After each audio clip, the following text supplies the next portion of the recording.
Today on the Lazy RPG Talk Show, we're going to look at the Cypher Humble Bundle. We're going to take a look at some of the new news that's come out about the 2024 D&D core books, particularly the Player's Handbook. I'm going to talk about CZRPG's charity bundle for those affected by the Rio Grande flood. Rob Heinsoo of 13th Age was on La Taberna de Rol talking about 13th Age. Kobold Press, we're going to dive into Kobold Press's Guide to the Labyrinth. Kind of a surprise product for me that I really liked. Tales of the Valiant is on Shard. We're going to talk about what that means. And today's main topic is going to be what it was like spending one night so far with Level Up Advanced 5e for my Wednesday role-playing game. And we're going to cover more questions from the Patreon Q&A for May 2024, all today on the Lazy RPG Talk Show. I'm Mike Shea, your pal from Sly Flourish, here to talk about all things in tabletop role-playing games. This show is brought to you by the patrons of Sly Flourish. Patrons get access to the awesome Lazy GM community over on Discord. They help support all of the work that I'm doing here on YouTube and all of the articles and everything else that I do. And they get access to a whole ton of really, really cool products, cool tools, and one of which we're going to look at today. We're going to look at the adventure Myre's End, which is a Patreon exclusive adventure. Lots of stuff that you get. It's a very low price and it helps support all of this work that I do. So please consider being a patron, and to the patrons of Sly Flourish, thank you so much for your outstanding support. I didn't talk about it last week, but there is a really kick-ass Cypher system humble bundle going on right now. You get something like, I don't know, $1,000 worth of books for like $25 or something, $570 worth of books for $25. Cypher system is really interesting. I love Cypher system. I think it has a lot of ways that I've been playing 5e have now come from the Cypher system. And I've primarily focused on Numenera, and there are definitely Numenera bundles. I've also struggled a bit with the Cypher system. My players have struggled a little bit with the Cypher system. I actually think it's a really, really good one-shot system. I think for longer campaigns, it can get a little complicated and a little weird, and I've talked about it before on other things. But needless to say, though, that for $25, the amount of material and the types of material that you get for this Humble Bundle is an absolute steal. It includes lots of different settings, lots of different scenarios that you can run for your Cypher system games. It includes the Cypher system rulebook, which is a great big chunky rulebook. That alone is worth $25 in PDF, but you're getting that plus all this other stuff for $25. All different styles, all different types of scenarios that you can run, all different worlds to explore. And really where I think that Monte Cook Games is just knocking it out of the park every time is the quality of the material they put out. Beautiful artwork, excellent design, really cool scenarios, really cool, excellent writing. Awesome stuff. But two things that I want to highlight in particular that you get is Planebreaker. And even though it's built for Cypher system, you can easily use the Planebreaker version for pretty much any role-playing game, any kind of system that you're running. The lore of the Planebreaker setting is really, really cool and worth checking out. It includes both the Planebreaker main book, the bestiary, character options, and stuff like that. Again, wired for Cypher, so if you want to try it with Cypher, you can. But of course, I think it's really easy to take setting material and convert it from system to system if you have another system you want to run it with. But then the other one is the Ptolus book. Ptolus is this massive tome, like a 600-page city source book. Monte Cook built this when he was working on the 3.5 edition of D&D, and really the focus on Cypher in this is so light that it really doesn't matter if you're playing Cypher or not. You get a ton of material, plus a whole bunch of the adventures that were built for Ptolus. Player's Guide to Ptolus, and then a bunch of exclusive adventures that were written and redesigned for Ptolus. So all of this stuff for $25. Oh, and Your Best Game Ever. Your Best Game Ever is a book actually written for players on how to get the most fun out of running an RPG. It's a really, really good book, and I highly recommend it. So many of the books in this set are things that I've highlighted on this show before, and I think it's just an absolute fantastic deal for $25.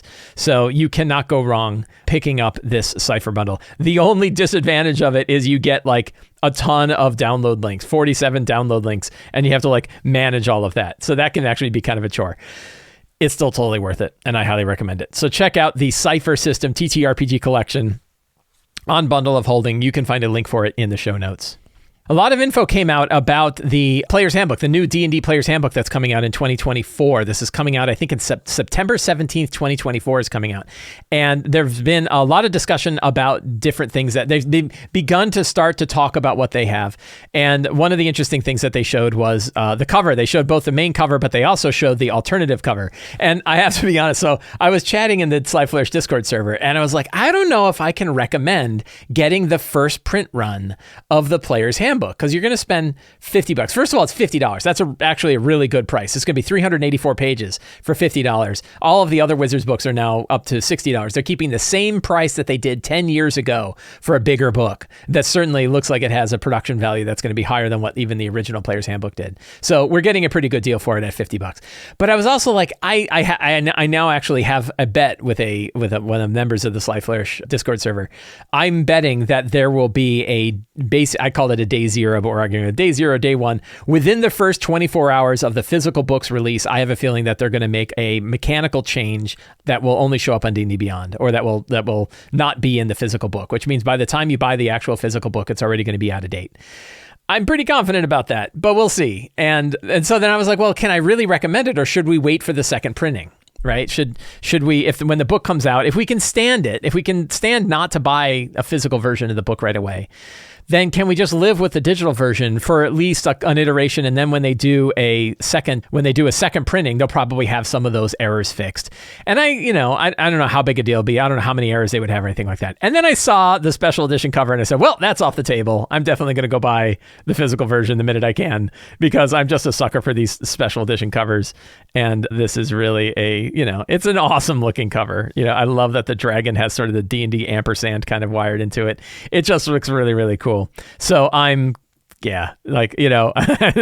whole plan of I don't know, maybe I should wait for the second printing, that's out the window. I'm just going to go ahead and buy it. I will tell you what I do, and it's going to drive some people bananas. It drives my wife bananas, and it drives, friends of mine bananas, is you take your book, and then when they errata stuff, you take a Sharpie and you put a little dot next to the item in the book that got errated, so that that got errated, and you can go look up what the actual thing is. And people are like, oh my God, don't write in your books. I think you should totally write in your books. And the reason why is that your book becomes unique once you've written in it. Once you've written in it, that book is now unique to you. And it's not up to you to do a perfect archival preservation of every book that you ever buy. So I think it's really cool. So I'm excited to see that. I'm excited for the special edition cover. I'm going to go pre-order it at my local game shop to go pick it up. And then we'll see. But I still have a feeling that the book will be out of date the day it comes out, because that seems to be how things work these days. So what are some other things? So Game Informer was the one that actually had a magazine, like an actual print magazine coverage of the things that were going on in the new Player's Handbook. And they have things like the iconic characters from the old comic book series are going to be in there. You have Raistlin and Caramon are going to be in there. Every class and subclass is going to have its own art. There's going to be Aasimar, Goliath, and Orc species that are now in there. Bastions are going to be in there. We'll see if Bastions had any change. There was a lot of discussion about Bastions during the sign. And kind of a big thing is that Greyhawk is going to be the sample setting. So they mentioned that there's going to be like an example setting as sort of the setting that you could use or that you could build for your game in the Dungeon Master's Guide. And they've officially said that is going to be Greyhawk. Hey, cool, right? Like a lot of people who love Greyhawk are very excited about it. I don't really have a major connection to Greyhawk, so it doesn't matter too much to me. I don't think it's a big deal. What I do think is kind of interesting is you think about how many new people have come to the hobby in the past 5 to 10 years. How many of them have any kind of connection to Greyhawk? So it definitely feels like you're hitting folks who have been playing for 20, because there hasn't been a Greyhawk product. So there's been one Greyhawk product, which was Ghosts of Saltmarsh. And even then people would say, it wasn't really Greyhawk, or it's only one little region of Greyhawk. It was definitely set in Greyhawk. But it wasn't a Greyhawk source book or anything like that. And there really hasn't been another Greyhawk book since I think the Greyhawk Castle book of 3rd edition. So there wasn't, as far as I know, anything in 4th edition for Greyhawk, which means that it's been almost 15 or 20 years since there's been a real honest to God Greyhawk source book. So who's going to be connected to this? Now, I'm not arguing for it. I'm not saying, they're sure they shouldn't do it, or, it's terrible. I just think it's kind of an interesting thought about how the game, the creators of the game are tying back to a nostalgia, because there's definitely been people who are interested. Yeah, Lord Gazumba is here talking about Greyhawk. He knows about Greyhawk. He says Expeditions to the Ruins of Greyhawk was done in 2008. and it's now 2024.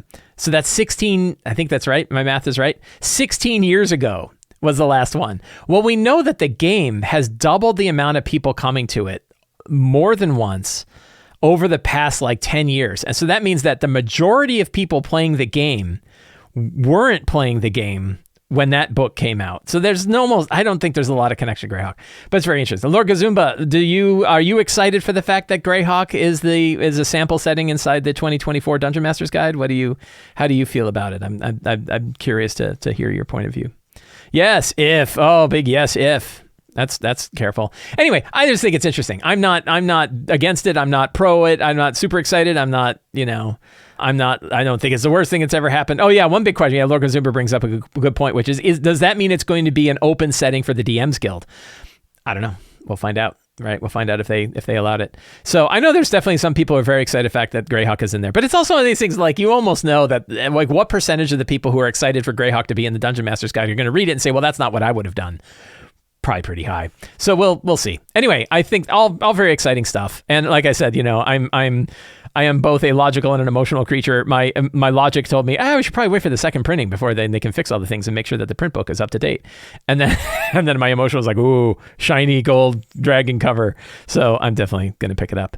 It's going to be an interesting time. Like we're in a wild moment for D&D, for 5e, for role-playing games overall. This year, the next 12 months or so, I think are going to be one of the biggest wild rides in the hobby that we've seen in a long time, because so many new systems are coming out. So many, the new version of the number one system is coming out. How that's going to play out is going to be really interesting. It's going to be wild times, and I'm excited for it because we're going to get a lot of really cool products. We can choose which products we want to use. We still have control over the game that we're going to run. So it's going to be very exciting to see. So I'm excited by that. Rio Grande had a massive flood, and many hundreds of thousands of people were affected by it, and it's a really big problem. This is in Brazil, not in Texas and Mexico. So the Rio Grande flood in Brazil, particularly, Rio Grande do Sul. And my friend Christian Zuck over at CZ RPG has put together a bundle on Drive-Thru RPG talking about the Rio Grande flood and taking the money that is coming in from this to support those. He shows some of the devastation that's been going on, and he put together a huge bundle of products, a bundle that's worth about $213 that you can pick up for $20. Profits from that are going towards support for people that are in the Rio Grande area. Sly Flourish's Fantastic Adventures is one of the packages that you get. There it is. I threw that in the bundle, so if you want Fantastic Adventures and you want a whole ton of other role-playing game accessories, you can do so, and also help support the people who definitely need. Look at some of the pictures that he posted. Just really, really terrible situation. So this is a good opportunity for you to help people out and also get a lot of excellent role-playing game products at the same time. You can find a link for that in the show notes. It is a fantastic deal, but also, more importantly, it's helping people who really need the help. So please check that out. I just started watching it today. Rob Heinsoo, one of the two creators of 13th Age and one of the creators of the new second edition of 13th Age, was on the really, really excellent D&D and RPG channel, La Taberna de Rol. I was on there as well. My friend Teos is on there. Robert Schwab was on there talking about what it was like. And it's just a really, really good interview podcast, YouTube show. And Rob is on it talking all about what 13th Age is and the philosophies that went through their head while they were making a new version of 13th Age. I highly recommend it. I would definitely check it out. I only just started. I'm about halfway into it, but already I'm learning a lot of things about 13th Age, what worked, what didn't, what they're changing in the new 13th Age Revision 2, and all of that. It's fascinating. Rob is just an awesome designer. He's an awesome member of this whole hobby that we have, awesome creator in this hobby. I love 13th Age, and I'm very excited for it. The 13th Age Kickstarter is still going on as well. You can join in. There's a player guide and a game master guide that are going on. 18 days left on that Kickstarter.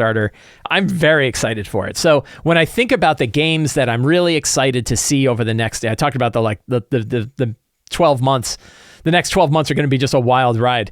And it's not just because we have a new D&D 2024 player's guide coming out. It's not just because we have Tales of the Valiant coming out. It's also because we have some other big like fantasy D20 games, really big ones that are coming out with new versions that I really love. And those two in particular are 13th Age and Shadow of the Weird Wizard.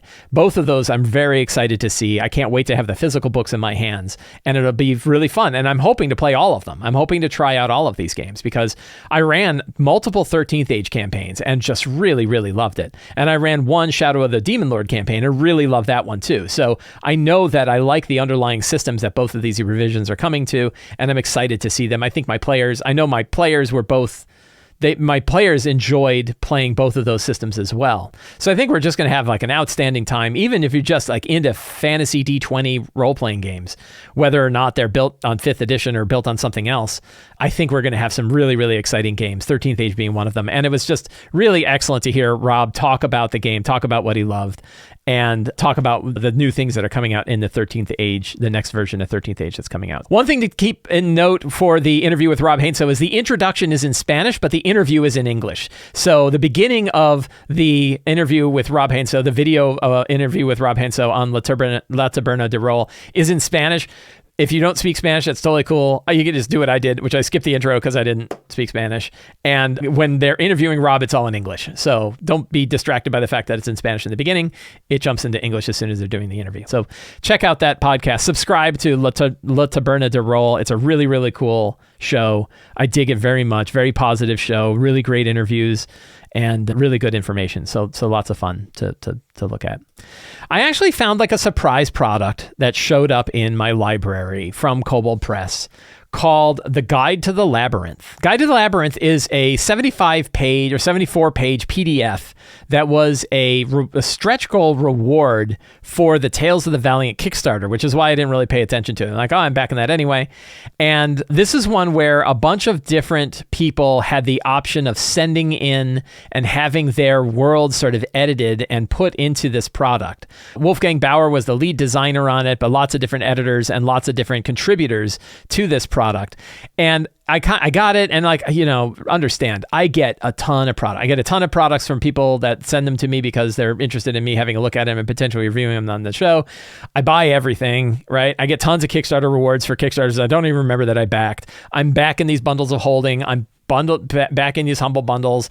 I'm just and my process, if you care, if anybody cares, marker. I get tons of stuff. If you want to know a little bit about my process is throughout, the week, I receive products usually through email from BackerKit and from Kickstarters and from direct messages from people. Some people will send me like a DriveThruRPG link, or I'll actually buy stuff, and they all go on my desktop. So I throw them onto my desktop. And then throughout the week, or usually sometimes it could take a few weeks, I will kind of open them up and I will be like, let me take a look. So like right now I have Sundered Isle and Torrents of the Spell Hoarder are both on my list. I haven't yet dove into either of those. But they sit on my desktop, so I at least open them up and flip through them and see what I see. And then depending on like whatever my feelings and interests are, they will either, they then go into the Great Archive where I have like 3,000 or 4,000 PDFs of RPG products, and then probably won't be open again for reality. Or sometimes I do. Sometimes I go back and I look at them again and I try them out. But sometimes I want to bring them onto the show and I keep them on my desktop until it's time to bring them on the show because they surprise me with what they gave me. They're like, oh, wow, that's really kind of cool. And one of my stipulations there, though, is it has to be something that you can actually go buy, because I don't want to like show a product. Oh, this was a Kickstarter reward, but you can't actually get it now, because what value is that to you? So the Guide to the Labyrinth is available on the Kobold Press web store. You can pick this up if you did not back the Tales of the Valiant Kickstarter. And it goes for $10. So you can get this guide for $10. But if you backed the Kickstarter, you may have received it as a reward as well. And this was definitely a product I was surprised by. I opened it and I started digging through it. And I was like, I don't really know what this is, but what I found was something really cool. And it is sort of like a miniature manual of the planes for Kobold Press. So it talks about their version of sort of the hub of the multiverse, which they call the Labyrinth, this sort of the connections that tie worlds together. And it's very heavily filled with lore, which I very much appreciate. For me, I'm now finding as I become a certain age, I prefer products that have a heavier focus on table usable lore is what I'm really interested in. I want table usable lore. I don't need a bunch of new character options. I don't need a bunch of new monsters. I don't need a bunch of new mechanics. Sometimes I'll find mechanics that you can like drop onto existing things, like, oh, you can drop this thing onto a monster and it changes the monster. That's pretty cool. But generally speaking, like, I don't need a lot of new mechanics because that stuff's just not going to hit my game. But lore and table usable lore, which is really kind of careful. It means don't just tell me a story, give me material that I can actually use at my game. And I really found that out from this book, that it like has a very cool, very excellent artwork. The artwork and design got me a lot of attention on it, but then shows this whole new kind of history of the Labyrinth and different factions that operate inside the Labyrinth, who kind of, again, in this sort of multiverse world, different languages that they use, how you spend time there, all the sort of different aspects that you can see. And again, the artwork just really, really grabbed me. Who are the factions that you might get involved with from a hero standpoint? And also, of course, tons and tons of potential worlds. Some of the worlds are designed by Kobold Press designers, and then there's I think 50 worlds in here that are designed from individual contributors. Each of they call them the outer worlds. There's 50 of these outer worlds, and they have like a one-line description of the world. Again, very table usable stuff. And then who made it? So you can get a little credit to the designers who actually built some of these worlds. And they're only like a paragraph big.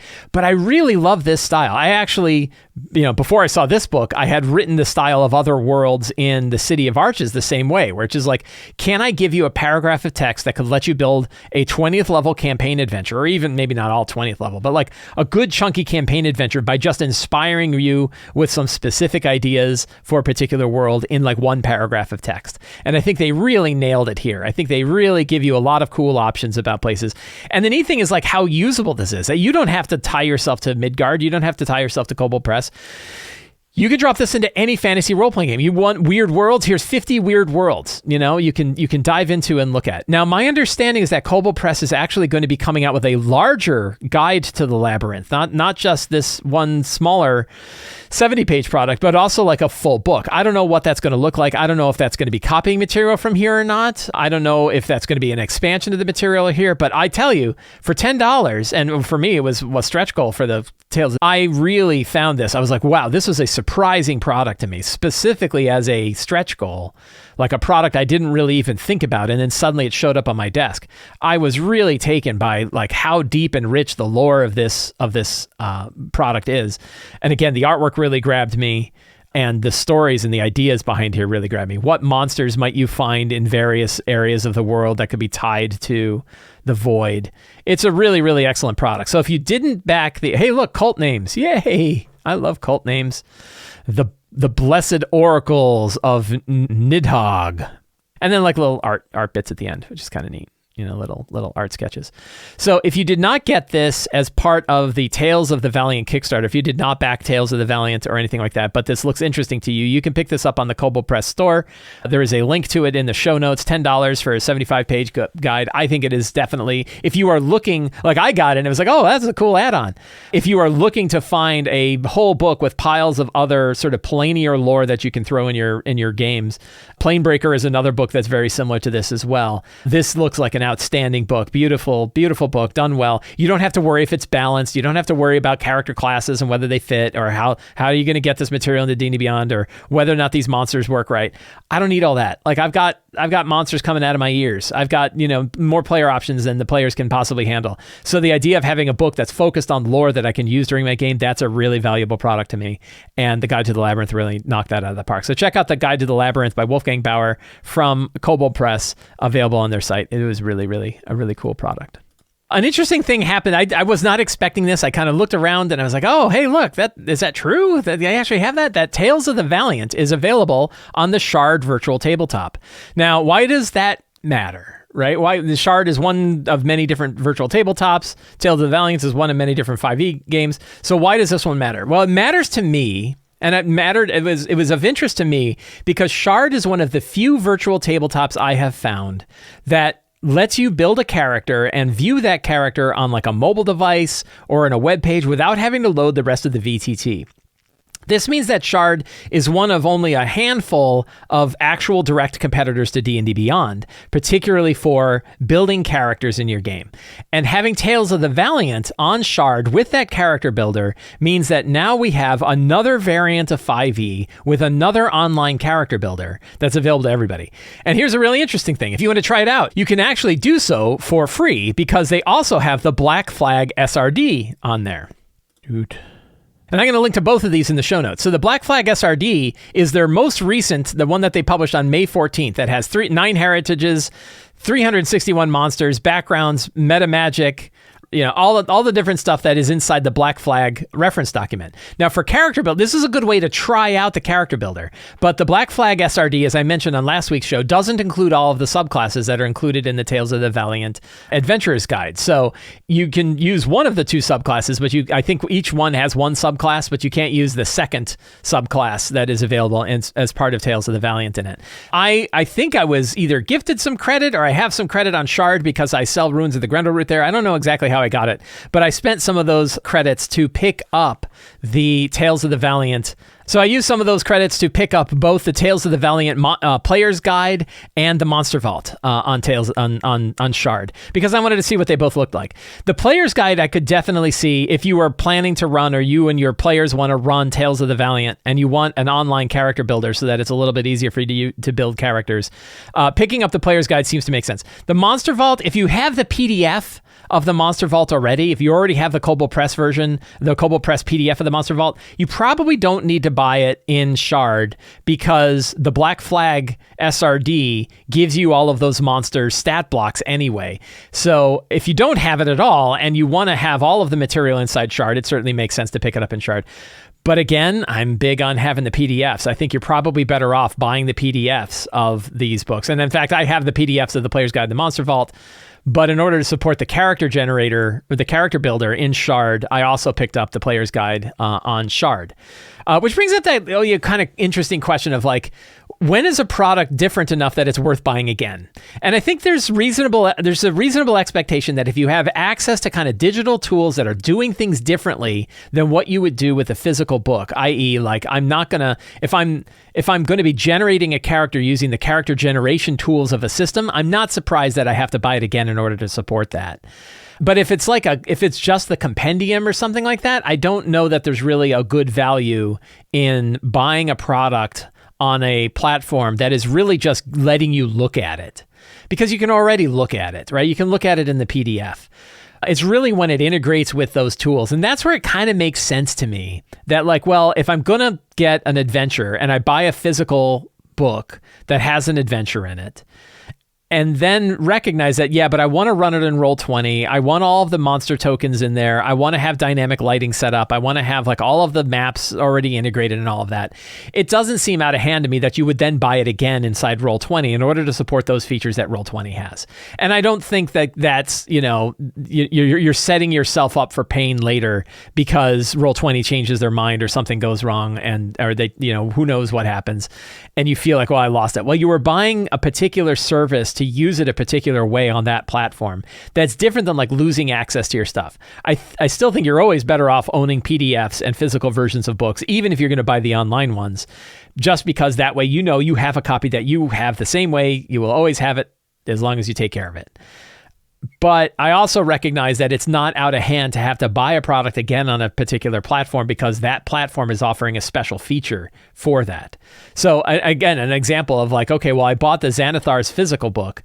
It's not out of hand for me to say, yeah, I also want to buy Xanathar's for D&D Beyond so that myself and my players have access to all of those character options inside D&D Beyond. I don't think there's an expectation that you should automatically get every version of a book for one purchase price. Like, I don't know how many people think it is reasonable that you would like buy a physical copy of what example will we use?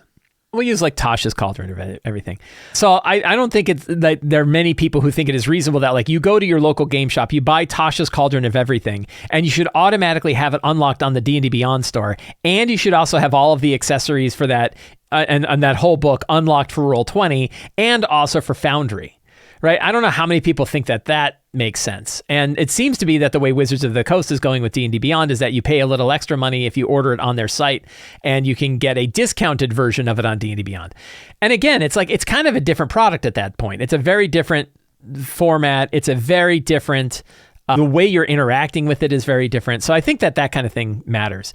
So in this case, like the idea that, okay, I already backed, and I think they actually had shard versions available when the Tales of the Valiant Kickstarter was going on. And I was like, I don't use VTTs. I'm not interested. I just want the PDF and the physical books. So I got the PDFs and the physical book, and then I had to drop another $35 to get it on shard. But I mainly did it because I wanted to see what it was going to be like to be able to make a character using shard. And what I found is it's pretty good. In fact, my wife also built a character with it. And, it is pretty straightforward to build a character. You can add all of the options that you want to add. It's got rolling right on the sheet. And one thing that I really liked about it is you can print it and save it as a PDF. And you get a pretty usable printed version of that character. It's not designed and formatted exactly the way you would expect a normal character builder, but it's got a 3-page version. It's got descriptions of everything that's going on the character sheet. So I think that's very powerful. I think that this is actually a pretty good way to have a builder. It brings up that question to me of like, how important is it for a crunchier role-playing game to have some kind of digital tool to help you build a character? I'm going to talk in a little bit about my experiences running Level Up Advanced 5e from a player's perspective. I wasn't the player, but I watched my players are now using Level Up Advanced 5e on the character side and what that's been like. I think it's less important to have GM stuff available on digital platforms. Some will argue about maps and dynamic lighting and tokens and everything for virtual tabletop platforms. I don't really use that. And I think my own experiences say you don't absolutely need it, because if you did, I would have to use it, and I don't. I think for character building, though, I think it's a heavy lift for players to give them a pretty crunchy system and expect them to be doing all of the math by hand these days. And I wonder, what kind of hindrance that is. So an example is when we look at Level Up Advanced 5e as one 5e variant, and we look at Tales of the Valiant as another 5e variant, I think that Tales of the Valiant could have a leg up over Level Up Advanced 5e just because there is an available online character generator. So that is interesting to me. And I'm it's a little dismaying as well, because it kind of means that no matter what, you're always going to have some kind of centralized service. Now, the other result though is especially because all of these systems have system reference documents that are available under commercial licenses. If the game systems are popular, people can build builders for them. It doesn't mean they always will, but it means the capability is there. And then it's no one's fault if somebody doesn't build that builder. It's not like there's a monopoly on the whole situation, because now anybody can really build it. Anybody can build a 5e character builder, right? And many have. There's many of them. Now, of course, those character builders are limited by what's available under a system reference document. But in the case of Level Up Advanced 5e, they're giving everything away. They give every part of it. Every part of that system is available in their SRD.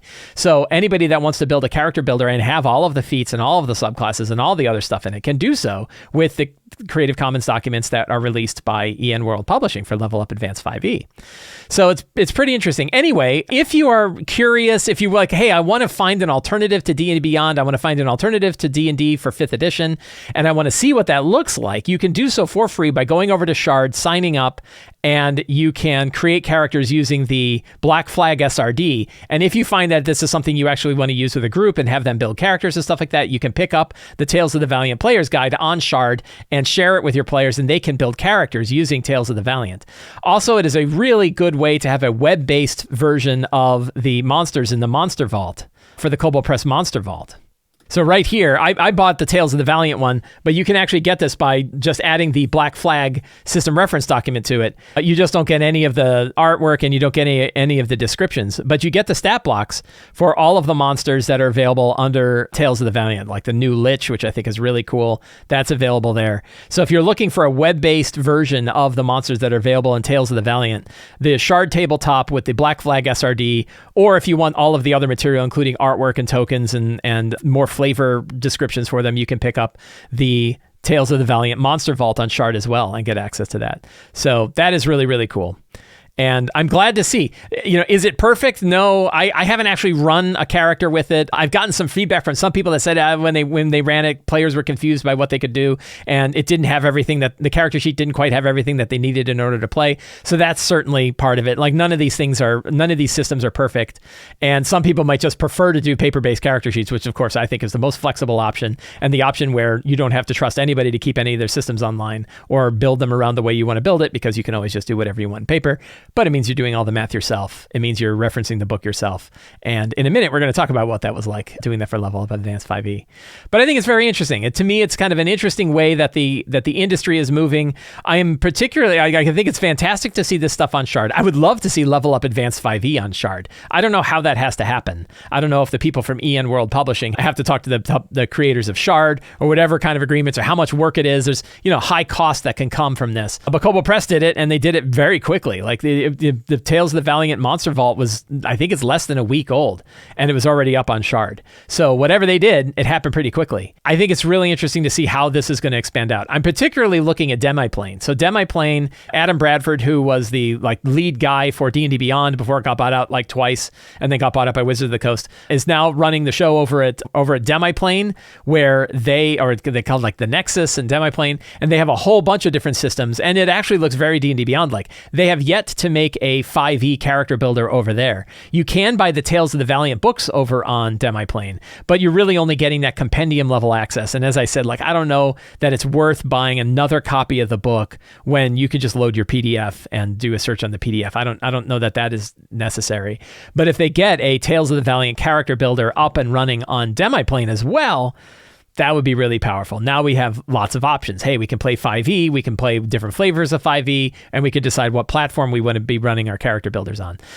Again, this whole year, from this year and next year, it's going to be a wild time for TTRPGs. We're going to see these platforms coming up. Hopefully, it becomes easier for the technology to make character builders like this. I think character builders is really that narrow focus of the killer app for online tools, that if you can make a good character builder for whatever system that you enjoy and you're running, or you can find a character builder, that it makes it a lot easier for players to kind of get into the game and jump in quickly without having to spend tons of time building their characters by pen and paper. But we're going to talk more about that as we did for Level Up Advanced 5e.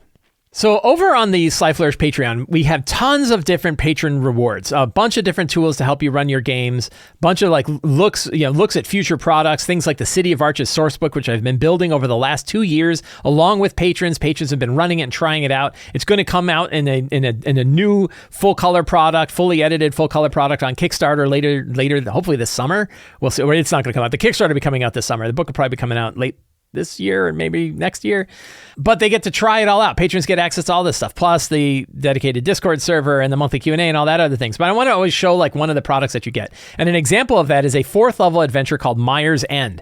Myre's End was a adventure that I actually wrote from scratch because I was going to run an adventure with a group. I think it was like a birthday group. Somebody was having a birthday and I wanted to run it. And so I built an adventure around it, which I then released to patrons of Sly Flourish. 4th level adventure. It's not set in any particular setting, so you can run this pretty much everywhere.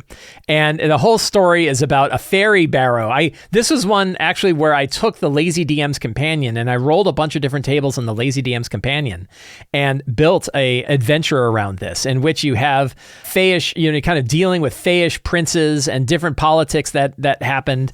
It's built very much in the Lazy DM style, so you have different reasons why you might be involved in the adventure here, but it's a very straightforward, kind of short, single session, intended to be like a single session dungeon crawl.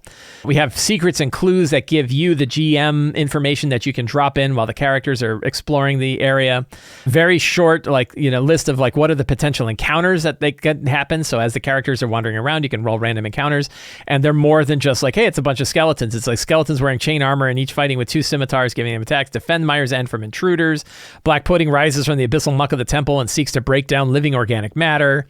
Gnomish servitor Kylax Copperknocker, one of the Copperknocker gnomes, manages to survive Myre's End but hasn't been able to escape. So some of the encounters are not always bad encounters. And the whole idea is you're kind of exploring through this dungeon. I used a Dyson, commercially available Dyson Logos map for this with short descriptions of each of the locations. Just a, real straightforward sort of 4-page adventure intended to be easy to run, easy to prep. You can print this thing out on 2 sheets of paper, printed front and back, take it to a convention game, run it for your friends, do whatever you want with it, and have a nice, fun dungeon crawl. So this is just one of many of these exclusive adventures that I've written over the past few years and released to patrons of Sly Flourish. It's very easy to download. We have one reward page where you have a list of all of the different rewards you get. And trust me, when you pay your $2 and you drop into the Sly Flourish the Sly Flourish Patreon and you look, you're going to be amazed at the amount of stuff that you can get access to and things that you will get in the future as well. So hopefully you will become a patron of Sly Flourish. If you are a patron now and you haven't, you're like, oh, I didn't know about that. Go take a look at your rewards page. It's the very first bookmarked page on the Sly Flourish Patreon, and it has access to a whole bunch of adventures, including the adventure Myre's End. So I hope you will check that out. So today's main topic for the show is my experiences running Level Up Advanced 5e by EN World Publishing from top to bottom for our game. So we just finished our Empire of the Ghouls game, which used Midgard, a lot of Midgard character options for our last campaign. That went very well. We had a wonderful time for that campaign. And I asked my players, hey, would you guys be up for trying out Level Up Advanced 5e for our next campaign? We'll set it in the City of Arches, and it'll be like a fun campaign, but we'll be using the EN World published Level Up Advanced 5e Adventurer's Guide on the player side. Now, I've been using Level Up Advanced 5e on the GM side for like more than a year now, and I love it. I love the monster book that it's got. The Monstrous Menagerie was my favorite book of 2022, I think it was, or 2023. I can't remember. It's my favorite book of the year. I really loved it. I've been using Trials and Treasure, which is sort of their GM's guide. I've been using a lot of stuff like that, but I thought it would be interesting to see what it is like for players to play using the Level Up Advanced 5e Adventurer's Guide on the player side. So we had our first night, our first session 0, where we ran that. And I wanted to share some of the things that grabbed me about Advanced 5e on the player side from the Adventurer's Guide, from the discussions we had with my players about it, kind of what they thought about it, what they liked about it, and what's going on. Now, the big qualifier for this is, of course, we have played one night. I am not a super detail-oriented, like I didn't take it's a giant book. It's like a 600-page book. I didn't take the giant book and read it from cover to cover. I was like, I kind of got the gist, but I am depending a lot on my players to also kind of dig into this and for all of us to learn together. But in our initial thoughts, during our session 0, we did learn a lot about character creation. Everybody built a first level A5e character. A lot of players hit the same questions. There were some really interesting questions, things that I didn't really recognize until it came up. And then the funny bit was that, like, as players were going through building their characters, they all came to the same question at different times, but because they were into building their character, they hadn't heard the answer from the previous one, but it really reinforced it, and I'll come to that. So what are some of the things that like make it different and that differentiated it from 5e that we noticed on our first night? Now, obviously you have heritage, culture, background, destiny, and class are sort of the main cruxes of your character. When you're building your character, these are the things that help you. One thing that's kind of interesting and kind of sucks is that EN World Publishing chose the term heritage to mean your physical race. That essentially, like, what is your biological upbringing? Where, what race built you? And then culture is sort of how you were raised, right? So it's that sort of nature-nurture slice that you could have been born one way, but you could have had a culture in a different way. My players loved that. They thought that was really great. And what's interesting is pretty much all of the 5e games and a lot of other games are going in that direction anyway, that how you were raised matters more than what you were born as. So you don't just have, all elves are a certain way, all dwarves are a certain way, all orcs are a certain way. Now you can be an orc that was raised by elves. You can be a dwarf that was raised with halflings. You can choose to mix and match. You could be a cosmopolitan high elf. You get to mix and match more details of your character. It's almost like having a second background, but it's really neat. The only problem is that Level Up Advanced 5e uses heritage to mean your biological upbringing, and heritage inside Tales of the Valiant means how you were raised. Kobold Press for Tales of the Valiant uses the term lineage to mean your biological self, and then heritage is how you were raised. And so now we have this collision of terms where the same word, heritage, means one thing in Level Up Advanced 5e and something else in Tales of the Valiant. That was a little unfortunate that it worked out like that. But that was something that players were very interested in. They thought that was cool. It is almost like having a second background, that you still have your race and you still have racial features, which is through heritage. And then with both culture and background, you have sort of how you were raised and then a little bit of like what job you took. Then another difference is they don't have alignment in Level Up Advanced 5e. Instead, you have destiny. And destiny is kind of like your approach to the world and the reason why you're in the world and the thing you're trying to accomplish. We only just touched on destiny. Destiny also relates to how you use inspiration. And then we came to a question of like, well, I want to, do I want to keep using the Tales of the Valiant luck system, which I adore. I think the luck system is fantastic, and I like it way better than inspiration. Can we somehow mix the Tales of the Valiant luck system with the Destiny feature of Level Up Advanced 5e? And I think we can get there. And then, of course, we have class, and the class was pretty clear to people, recognizing that they renamed some of the classes. I think the only one that got players to bristle a bit was changing the Paladin to the Herald. They were like, well, Herald doesn't really feel like what a Paladin feels like, and I don't know why Paladin was a problem in the first place. I can understand that, right? I don't know that it was a major issue I know it's sort of a Eurocentric term to call somebody a Paladin, but I don't know that it was so heavily tied to one culture that it was a problem. In the same way the monk was, right? A monk is tied to, now is called the adept. So they renamed Barbarian to Berserker, Adept to Monk, or Monk to Adept, and Paladin to Herald. And the only one was Herald. And I had players where every time I would say Herald, they would just mutter Paladin, right? So that one didn't quite sit with my players quite as much. But, it's neither here nor there. It doesn't really matter that much. And then we had one new class, which is the Marshal, which is actually very much like a 4th edition style warlord class. And my players who have played 4th edition were excited to see that class, and one of them picked it. So we now have a Marshal in our group. Another interesting thing about this is where we had the one big question that came up, where it came up more than once, which was when they looked at their character sheet, they said, where's the list of what ability score ties to what skill? And they were like, I can't find it anywhere. And they would go through pages, and then somebody would say, like, does anybody know what page the abilities are tied to skills? And then we realized you don't tie it. And that's where I would say this is something that is interesting about vanilla 5e that they doubled down with in Level Up Advanced 5e, which is that in regular D&D, you can use a skill with a different ability bonus. But because of the way the character sheet is designed, you almost never do. The character sheet shows you what ability is tied to what skill. Players see that and they assume that that's the only way they do it. So you don't, for example, and I'll give an example where we use this, you never do a strength stealth, but we did in our game, which was we want to open a door and we want to do so without alerting the people on the other side, but it's a great big heavy door. Right? So it was going to require a strength check to open the door anyway, but to do so quietly would require stealth. So I said, roll a strength check, and if you're proficient in stealth, you can add a stealth bonus. I don't think the guy was, so I think he just rolled a strength check anyway. But that idea of like, you can tie skills to different abilities, that is baked in to Level Up Advanced 5e. You don't write down the total bonus for a skill. Instead, you just mark which ones you're proficient in. And then you know that when you are proficient in a skill, you would add your proficiency bonus to one of the abilities when you roll the ability. That actually better supports how 5th edition is intended to be played. That 5th edition is not intended for you to call for skill checks. You call for ability checks. And then if a skill makes sense for the given situation, then you would use your proficiency bonus and add it onto your ability. But that's not how the character sheet is designed, and it's not really how people play it. And then a lot of the published material for 5th edition, they will say, roll a strength athletics check. And they just say strength athletics. Now, they don't just say athletics. They definitely mention strength. But it's so that the ability bonus and the skill bonus tied together are tied so tightly that we never recognize the other way. A5e, I think, does it the correct. I'm going to say that I'm going to make this official. Correct way. The correct way is, because I think this also makes sense for vanilla 5e. Your abilities and your skills are separate from one another. You roll an ability check, and if your skill makes sense, then you get to add your proficiency bonus, and you're trained in it. You get to you add that to your ability bonus and make the check. A5e requires that, where where vanilla 5e did not.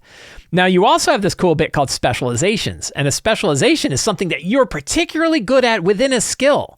So it could be like, I've spent my entire life smashing down doors. I'm a big dude who loves smashing doors. I'm a specialist in smashing down doors, which means anytime you're smashing down a door, you also are specialized in that. Specialization uses a thing called the expertise die.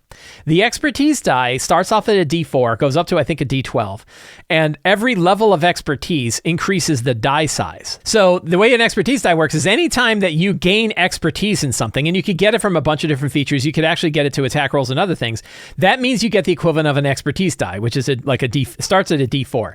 If you stack multiple levels of expertise, the die goes bigger. So it could be D4, D6, D8, D10, D12. So if you had 5 levels of expertise on a roll, you would roll a D12 and that's your modifier. That's a really cool system that has like a nice shallow curve to it, so that instead of like adding a bonus to it, or getting these like crazy high specializations that you get like as a rogue, you instead are increasing your expertise die. And everybody gets one because you gain expertise in certain skills that you're trained in. And then those are the ones where you get to add your expertise die to that. I thought that was really cool. I think my players thought it was really cool. And once they got the idea that abilities and skills are separate from one another, and skills have specializations, that was one where they're like, oh, this is like a whole other dimension to this game that we haven't had. Like what? And it almost comes to that 13th Age style of like, you really get to talk about why your character is special and unique in this one particular thing because of the specializations you have. So I really liked that a lot. I'm going to see about how Destiny works with inspiration, because I do want to take the level up advanced 5e. I'm sorry, I do want to take the Tales of the Valiant luck system and drop it in here. I have found luck to be a really fantastic improvement to 5e overall. I think it's just a really, really good system. The way luck works is every time a character fails on a saving throw or an attack roll, they gain a luck point, and they can carry up to 5 luck points. If you expend 3 luck points, you can re-roll an attack. You basically get advantage on the attack. You could also spend 1 luck point to add a +1 bonus to something. So you could spend 1, 2, or 3 if you want to add a +1, +2, +3 bonus to something. If you hit 6, you have to roll a D4. You lose all your luck points, and you have to. So it prevents hoarding. So that is a really cool system. And I think we can figure out how to get that to work with the Destiny feature of A5e. The way that the Destiny feature works, and again, we're just starting to touch on it. Players just sort of picked it. I said, don't even worry about defining your Destiny yet till we've had some games under us, so that you can decide what the world is like, so that you can figure out like what your Destiny is here in this campaign, because they don't know the City of Arches. They don't know what's going on yet. And I think that will work better. But the main feature of the Destiny is you not only have inspiration, and it's usable like normal inspiration, you can sometimes use inspiration to do other things that are tied to your Destiny. But I think we can do that with the luck system just as well. So I think that can be fine. And this was our first time in a while where all of the players worked directly with paper character sheets. The only digital character builder I found for Level Up Advanced 5e that seemed like it was reasonable to use was a community member who created a very rich Google Drive, Google Sheets that you can copy and use. And that one actually like let you select your spells, and when you selected the spells, it showed you the spell description. Same with combat maneuvers. You could print the character sheet out. It looked really, really robust. But I was like, I don't think I want to confuse my players with that right away. Once we get into it, maybe I'll say, hey, if you want to try something, you could try this. But I wanted to not confuse things even further. So we used paper character sheets. I printed a whole bunch of them out. They're pretty rich character sheets. They're 4-page character sheets. So two leaves front and back for the character sheet. And it took us an hour and a half to make characters. Like from the time we got started and I described the scenario and we talked about the situation, we talked about the game, we went through our session 0 notes and started making characters. It was a good hour and a half to make characters. I don't know that that's wasted time. Like to me, that seems like it's fine. And there were many times where it was like totally quiet and everybody just sitting there. It was like they were taking the SATs, right? They're sitting there with their pencil. They're looking down at their sheet. They got the books.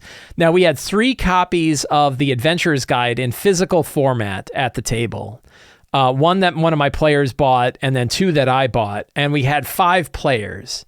And that meant two of them had to be, and everybody was kind of using them at the same time. So it meant a couple people had to use digital tools. There are a few different digital tools people can use, but it can be a little bit more frustrating to use those digital tools. One of the examples was when players were looking at character options, they were using A5e.tools, which is a whole digital tool set that you can use for A5e to look up everything. It's really, really good.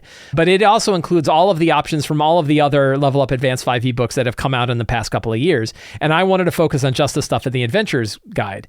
You can go to just the Adventurer's Guide in it, but the minute you go to things like spells or combat options and things like that, it actually opens up back to everything, and you have to specifically filter down. So I had two players that both said, oh, I want to try this particular class. That sounds cool. And the class was from a whole other book. And I had to say, no, I'd like to stick to just the classes that are in the core book, just so we can get an understanding of everything that's going on in the core book. So the tool had a little bit of that D&D Beyond problem of not making it super easy to filter down everything to just the stuff that you wanted from the Adventurer's Guide. It was pretty good, though. And if you go to the Adventurer's Guide section on A5e tools, it works on a phone, it works on a tablet. It's a good way to look stuff up. So that's kind of what I'm recommending for my players, is that if they want to look things up, if they don't have the books, A5e tools is probably the better way to go look that stuff up. But one thing that's pretty clear is, unlike D&D Beyond and the super simple character building options that we have there, players in many of my games have become, I don't want to say like spoiled isn't the right word, but I think we've all gotten spoiled by the fact that you can probably build a character and level up a character without having to do it offline. You don't have to do it at home. But when you are doing things with paper character sheets and stuff like that, if you're doing it at the game, it's going to take 15, 20 minutes, where it could have been 5 seconds if you had like a really good tool for it. A lot of people argue that 5 seconds means you didn't really learn anything about the character when you upgraded. You just picked a thing and off you went. And also there's all the problems of D&D Beyond not being able to filter down on certain things. So that's been an interesting experience. Again, we've only had one night of it. One of my players definitely got frustrated having to work with a PDF version of the Adventurer's Guide and the sheet, and they wanted to kind of explore all these options, but they were aware of the fact that everyone else is kind of ready to play, so they just sort of picked a thing and went. I also said, like, hey, anytime you want to change out any of your features because you didn't know what you had, that's going to be a big deal. What's going to be interesting is when they hit second level, that's when all the combat options open up, and suddenly they're going to have like 300 combat options that they can select from. I have a feeling that's going to be a big deal, and it's going to be hard. One of the things you have a Level Up Advanced 5e is pretty much every level, like up through 5. I don't know what it looks like for levels above that, although I'm pretty sure I heard that there's never really a dead level. Is like first level, you're building your character, you get your heritage, your culture, your background, your destiny, and your class. You get your first level class features. Second level is when combat options open up for martial classes, so suddenly they get access to all of these new abilities and powers. Third level, you get your subclass. Every character gets their subclass at third level. Fourth level, you get your first feat. And then fifth level, you're getting all the fifth level stuff, extra attacks, third level spell slots, yada, and so on. So every one of the first 5 levels are big, crunchy levels with lots of things that your characters could potentially get.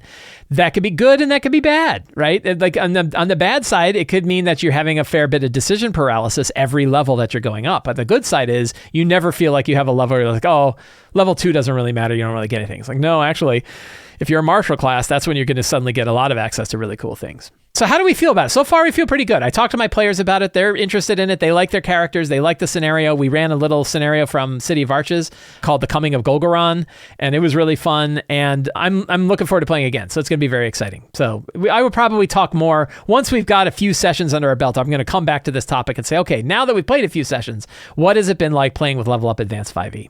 Every month on the Sly Flourish Patreon, we have a Patreon Q&A. Any patron of Sly Flourish can ask me an RPG-related question. Every Friday, I answer all of the questions that I've collected for the week, and some of those questions make their way to this show. Other ones become the catalyst for other videos or articles that I publish elsewhere in the Sly Flourish empire. Cloaker asks, you've been running a lot of Shadowdark, obviously. If you're going to add, or if you haven't already, 3 house rules to make it appealing to not only source, but to retain 5e-only players, what would those house rules be and why? So one thing I think, if you're trying to bring 5e players to Shadowdark, one good thing about it is, like, I really consider Shadowdark to be a 5e variant. Now, I don't think I'm insulting anybody by saying that, but like and my argument for why it's a 5e variant is that 5e players will find they recognize it very quickly. You're rolling ascending armor class, you have ascending attack bonuses, you roll a d20, you have advantage and disadvantage, you roll ability checks to do things, you use your ability score as a saving throw. Now, it's a very opinionated 5e variant, right? It's got a very specific style of play. A lot of it has been simplified down, and it's not going to feel like D&D 5e at all. But I still consider it like a very opinionated 5e variant. So I think you could start by talking to your players about like, hey, this is like a really stripped down version of 5e that focuses on lethality, that focuses on player expertise and navigating situations.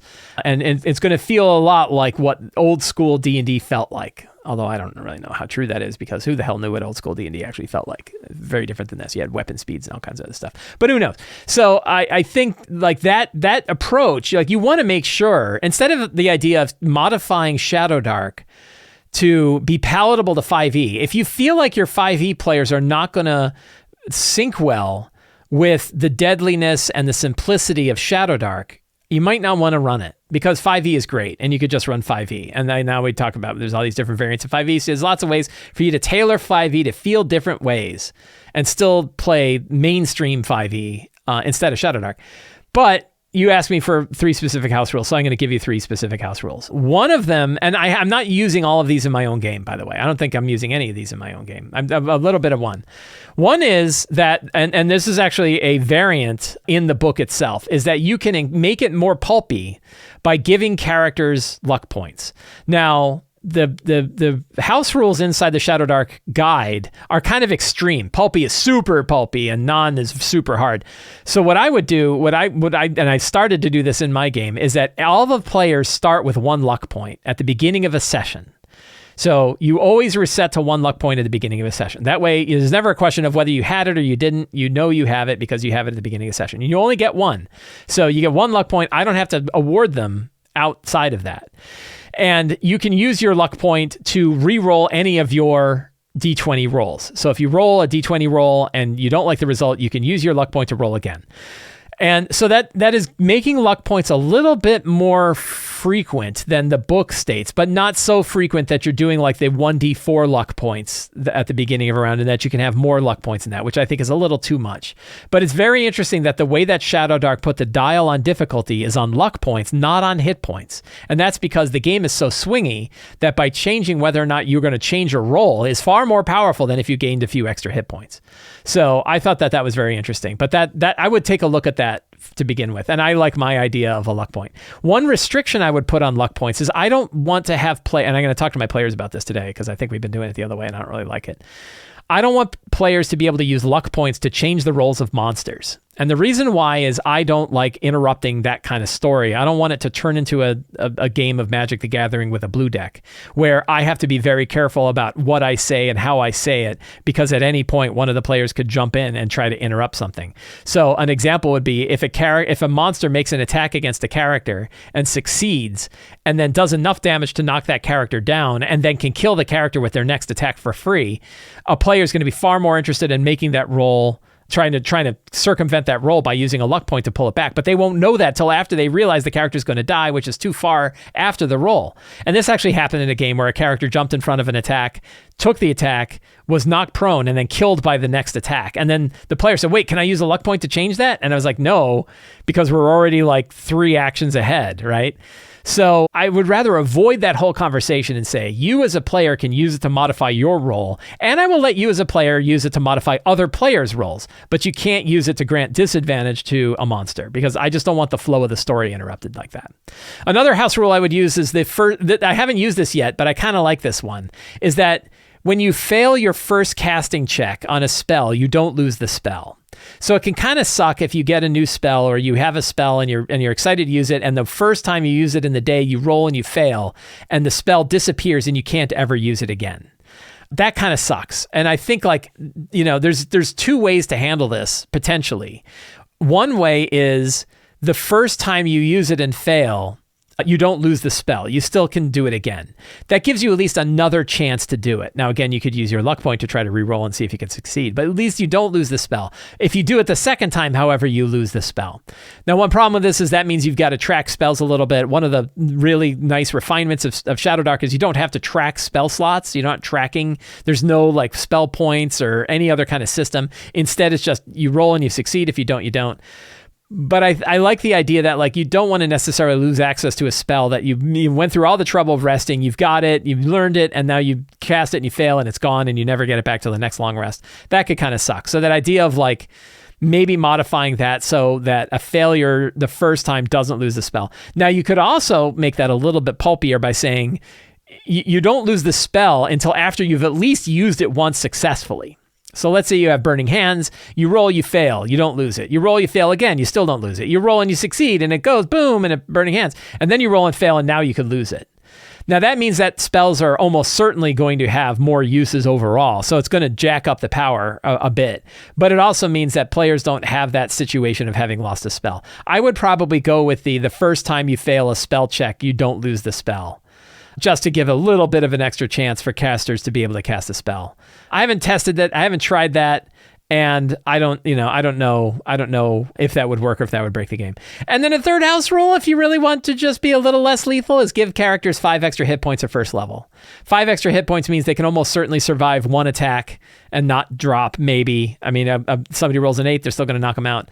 But once they hit level 1, I would consider giving them 5 extra hit points, just a little bit of a buffer. It's not so big a buffer that it's going to matter at lower levels, but it means that they're matter at higher levels, but at lower levels, it's going to matter a little bit more.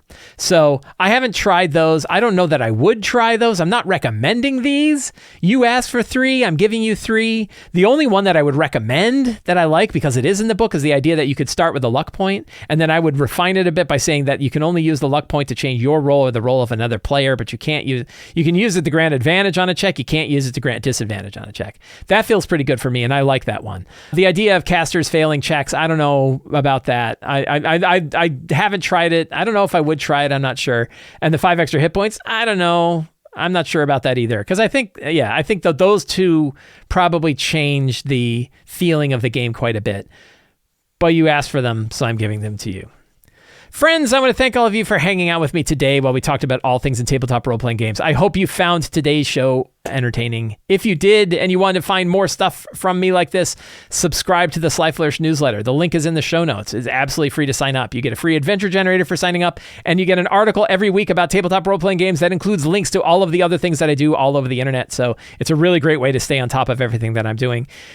Please also consider becoming a patron of Sly Flourish. You get access to things like adventures like Myre's End. You get other tools to help you run your games. You get, there's just tons and tons of stuff you get for being a patron of Sly Flourish. I really try to put a lot of stuff out for patrons of Sly Flourish to make that really useful. And you get to join the awesome Lazy DMs community that we have over on the Sly Flourish Discord server. And you can pick up my books, including Return of the Lazy Dungeon Master, the Lazy DMs Workbook, the Lazy DMs Companion, Forge of Foes, all the fantastic books. T-shirts, coffee mugs, calendars, other things that you can find on the Sly Flourish bookstore. Please check it out. All the links are in the show notes. Thank you so much. Have a great day and get out there and play an RPG.